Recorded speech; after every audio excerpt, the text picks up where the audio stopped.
Hello नमस्कार साथियों, स्वागत है आप सभी का आपके अपने चैनल नॉलेज मंत्रा के ऑनलाइन प्लेटफॉर्म पर।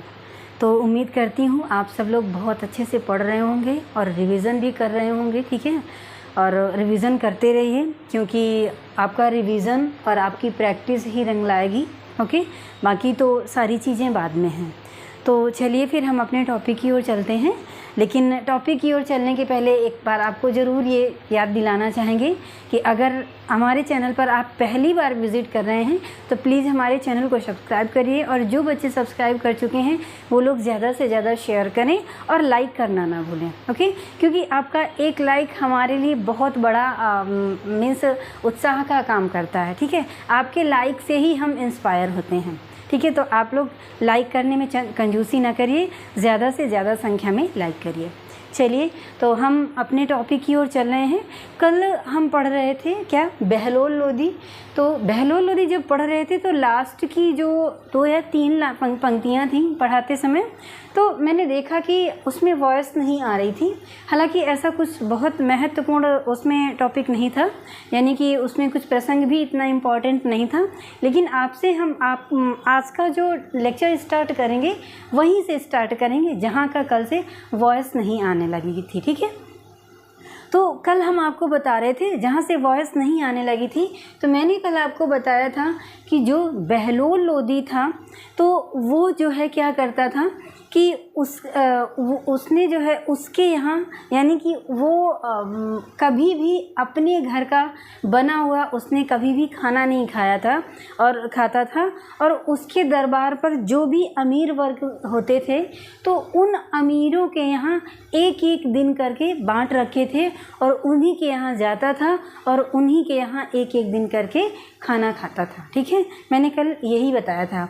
और दूसरा जो था कथन, तो दूसरा कथन था कि अगर जब कोई अमीर उससे रूठ जाता था, यानी कि शासन प्रशासन में कुछ ना कुछ गलतियां होती ही रहती हैं, कुछ ना कुछ कमियां होती ही रहती हैं, तो जब कभी इसके दरबार का कोई भी अमीर नाराज़ हो जाता था तो ये खुद उसके घर में जो है उसको मनाने के लिए पहुंचता था।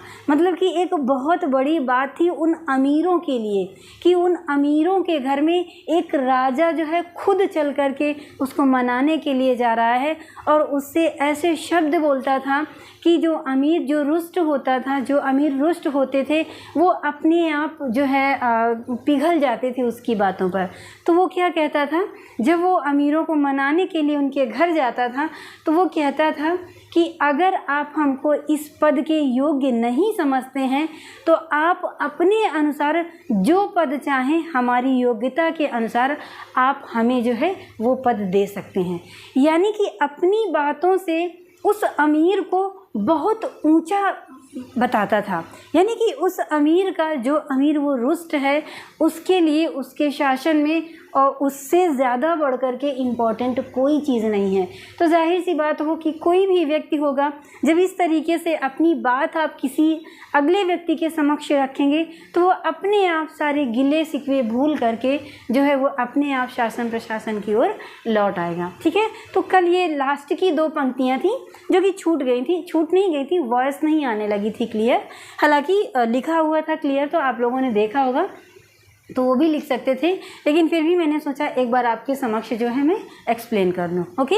तो ये था कल का टॉपिक। आज का टॉपिक क्या है, बहलोल लोदी के अभियान। बहलोल लोदी के अभियानों की बात करते हैं। तो बहलोल लोदी के अभियान जो थे आपके समक्ष हैं, हम एक एक करके आपसे डिस्कस करेंगे। तो अगर हम बहलोल लोदी के अभियानों की बात करें तो उसने जौनपुर को विजय हासिल की, मुल्तान को भी विजित किया, मेवाड़ को भी विजित किया, पंजाब और ग्वालियर, इतने सारे इसने अभियान किए थे, ठीक है। आज मेरा जो रेड मार्कर है वो कहीं खो गया, कोशिश की ढूंढने की लेकिन वो मिला नहीं। खैर कोई बात नहीं, आज इसी से काम चला लेंगे हम, ओके। तो अगर हम जौनपुर की बात करते हैं तो इसके समस्त अभियानों में से जौनपुर अभियान जो था इसके लिए बहुत महत्वपूर्ण रोल प्ले करता था और इसने जो है इसमें विजय भी हासिल की जिस तरीके से ये चाहता था, ठीक है।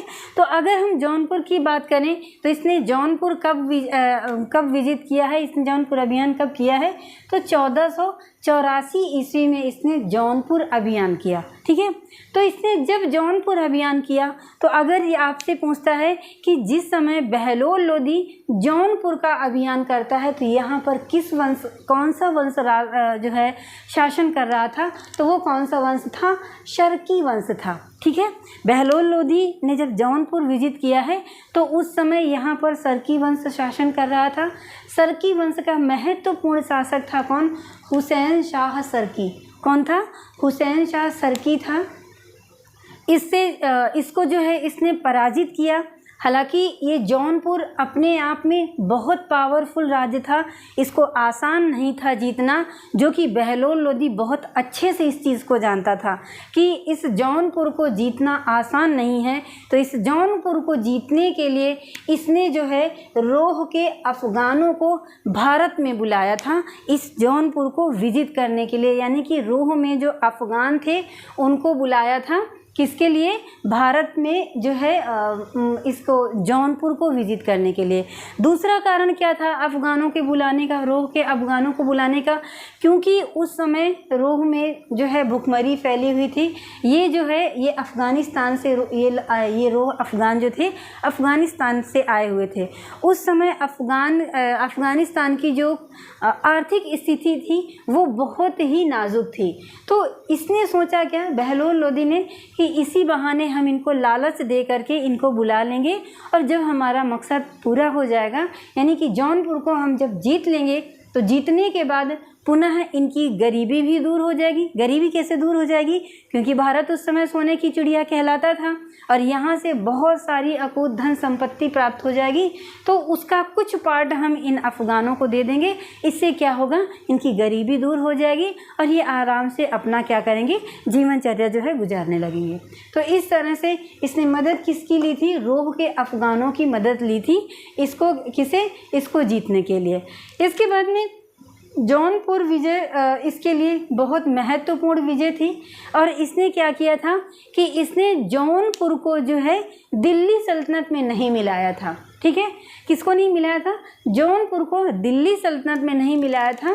इस जौनपुर को विजिट करने के बाद जो है अपने पुत्र बारबक शाह को यहाँ का शासक नियुक्त किया था। ठीक है, यानी कि ये जौनपुर अगर अलग था तो इसे अलग ही रखा था, इसमें दिल्ली साम्राज्य में नहीं मिलाया था, दिल्ली सल्तनत में नहीं मिलाया था, बल्कि यहाँ के शासक अपने पुत्र बारबक शाह को नियुक्त किया था। ओके, तो ये थी इसकी क्या? जौनपुर। आपने क्या जाना? आपके लिए जानना इम्पोर्टेंट क्या है कि जौनपुर विजय कब किया है इसने? 1484 ईस्वी में। कौन सा वंश शासन कर रहा था? शर्की वंश था। राजा कौन था? हुसैन शाह सरकी था। किनके माध्यम से ये जीता था जौनपुर? तो अफ़गानिस्तान में एक रोह था स्थान, रोह नामक जगह थी, वहाँ के अफ़गानों को बुला करके उनसे हेल्प ले करके इसने क्या किया था? जौनपुर विजिट किया था। ओके, और इसने किस राज्य को दिल्ली सल्तनत में नहीं मिलाया? तो इसी जौनपुर को ही जो है दिल्ली सल्तनत में नहीं मिलाया, अपने पुत्र बारबक शाह को यहाँ का शासक नियुक्त किया। ओके, इतनी चीज़ें आपको ध्यान रखना है। इसके बाद में दूसरी विजय कौन सी होती है इसकी? मुल्तान विजय होती है। ये कब करता है? तो 1468 से लेकर के 1469 ईस्वी में करता है। हालांकि इसकी मुल्तान विजय के बारे में हमें बहुत ज़्यादा साक्ष्य नहीं मिले। ठीक है, आपको जानकारी आपके लिए ज़रूरी है सिर्फ और सिर्फ इसकी सन के बारे में जानना। ठीक है, तो इसने कब किया है मुल्तान अभियान? 1468 से 1469 में। इसके बाद में इसने मेवाड़ अभियान किया है। तो मेवाड़ अभियान के बारे में भी बहुत ज़्यादा जानकारी नहीं मिलती है।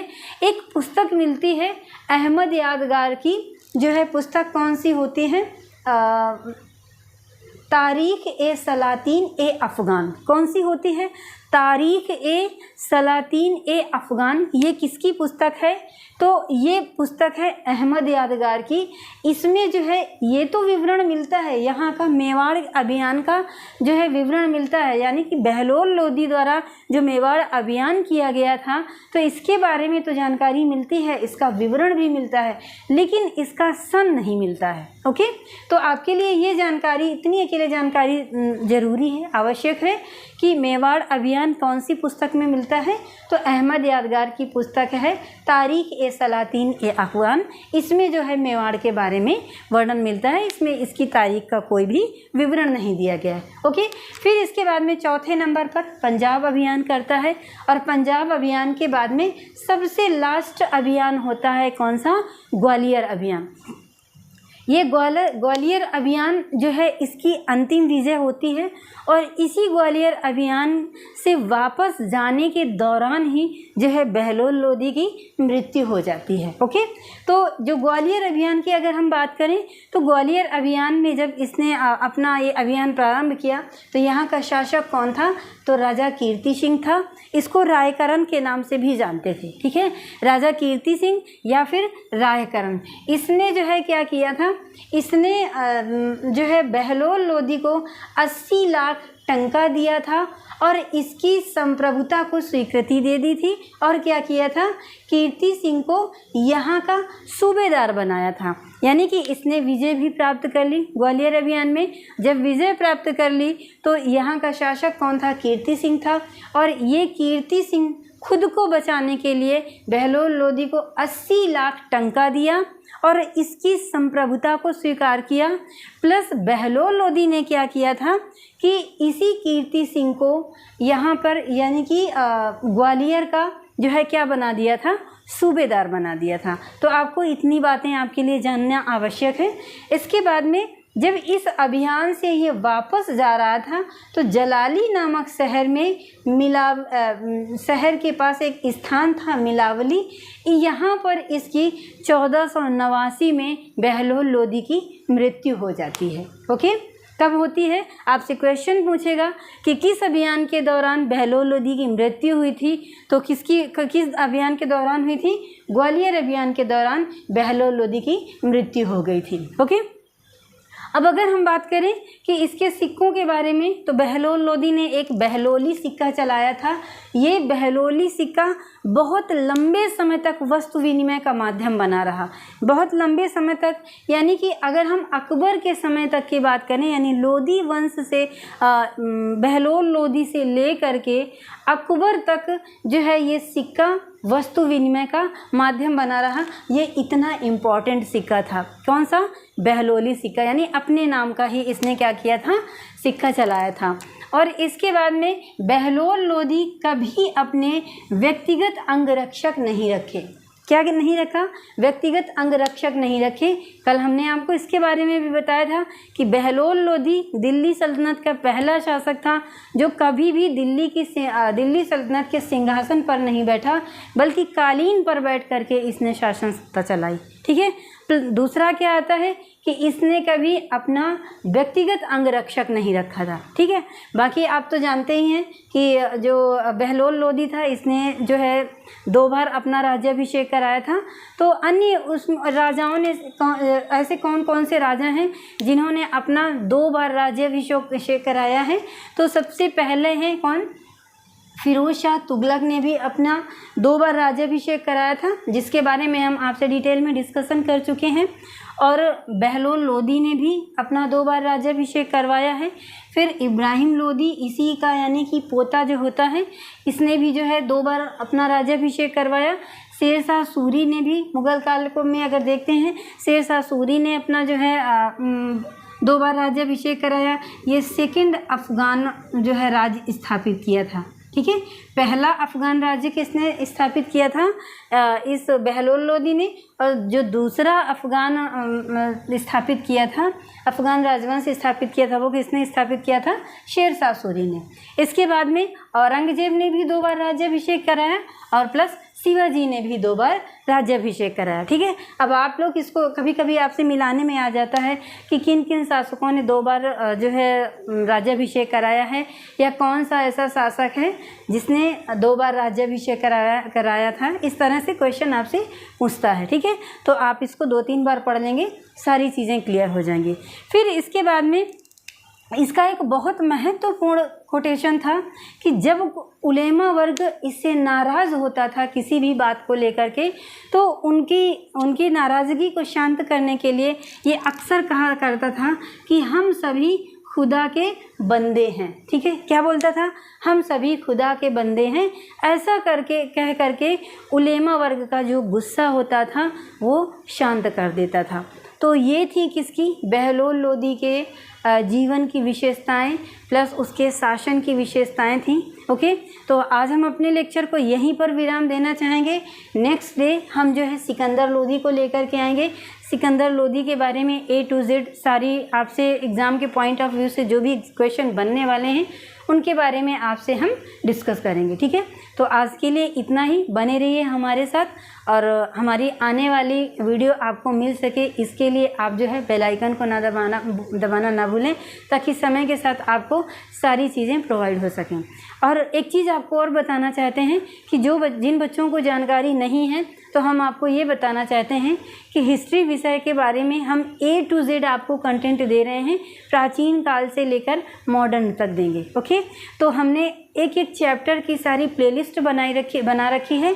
आप हमारे चैनल पर जा करके इन सारे वीडियोस का लुत्फ़ उठा सकते हैं और अपनी तैयारी में अहम जो है योगदान कर सकते हैं इन हमारे वीडियोस के माध्यम से। ठीक है, तो आज के लिए इतना ही। कल नए टॉपिक के साथ आपके समक्ष उपस्थित होंगे। तब तक के लिए आप लोग स्वस्थ रहिए, मस्त रहिए, अपना रिवीजन करते रहिए, पढ़ते रहिए, प्रैक्टिस करते रहिए। ठीक है, तो आज के लिए इतना ही। धन्यवाद।